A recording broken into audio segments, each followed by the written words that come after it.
Mobile, thank you so much for joining us.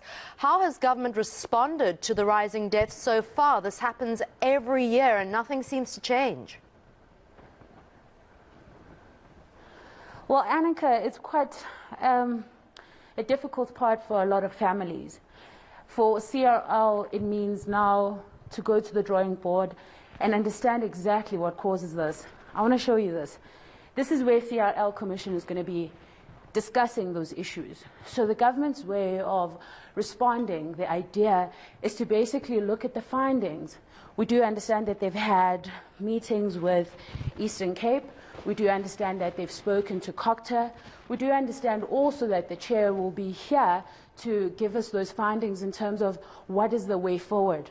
You would know, Annika, that this has happened in the past where CRL Commission had intervened after they had seen that in Gauteng more deaths were being seen, and then they decided to ban the initiation season, which then later on meant that the people in Gauteng had to ensure that they meet certain standards, and those standards have now been met, and as a result, they're back in the initiation.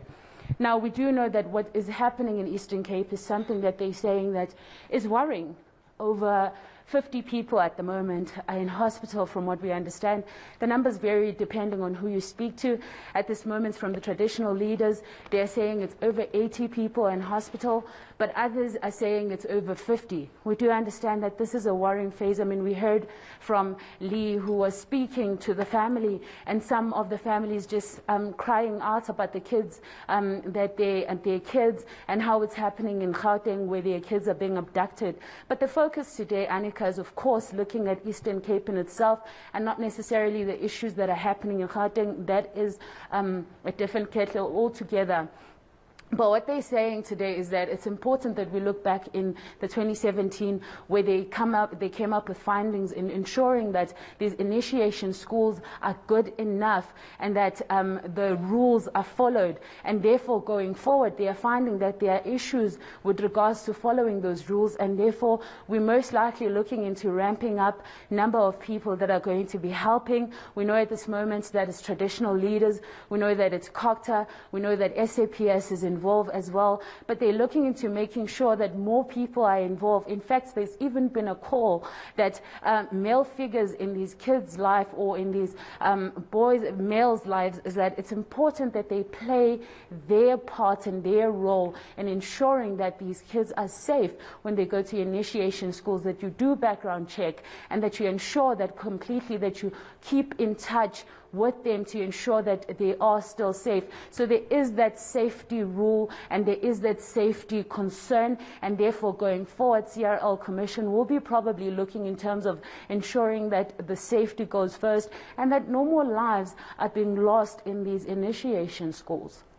Mobile, as far as you know, I mean, it's a rite of passage for many young boys, and it's shrouded in some sort of secrecy because of the nature of how the ceremony is carried out and how the tradition has gone on for so many years.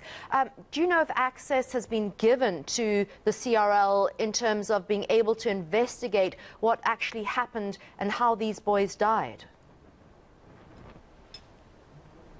Well, at this point, Annika, we'll find out more when CRL Commission does speak and they tell us in terms of the findings. But we do know that already on the ground, we have seen SAPS and COCTA also going to these areas to ensure that there is some form of safety, and also clamping down on the illegal schools. So initially, we are looking at more investigations, most likely looking into how can they make life safer for the kids that are going through this passage. Because, I mean, Annika, if you think about it, going through this passage into what they call, which is something of a pride in a culture, shouldn't be a matter of life and death. We do know that a lot of these boys are dying because of dehydration. At least that's what the Premier was saying in Eastern Eastern Cape, saying that most of them are dying because of dehydration, because there is a feeling that people who drink the water do not heal very fast. And so issues like that are things that needs to be attended to in terms of health as well, in terms of understanding as well, in terms of understanding a human body, because things like that are things that the Premier was saying that it should be really, it's unnecessary for it to happen, but at this point a bigger call also to the men to play their role. So we are looking into asking CRL Commission in terms of these investigations if they are also going to go on the ground, because we have seen some of that impact. We have seen some of the people going to the ground, like the SAPS and COCTA, of course, eNCA.